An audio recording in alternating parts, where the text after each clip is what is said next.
1985 کی بات ہے۔ علامہ اقبال اس صدی کے آغاز میں گئے ہیں یورپ، جبکہ ہم محکوم تھے انگریز کے۔ ایک حاکم قوم کے ہاں جا کر،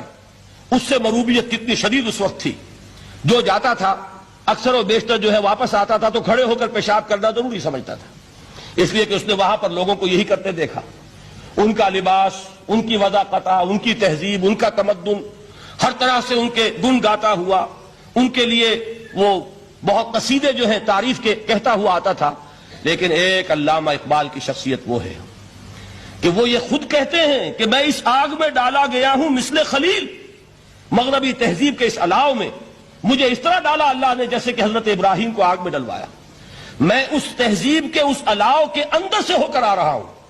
اور میں نے یہ دیکھ لیا ہے کہ یہ تہذیب کھوکھلی ہے، اس کے اندر کوئی پائیداری نہیں ہے، نظر کو خیرہ کرتی ہے تب چمک تہذیب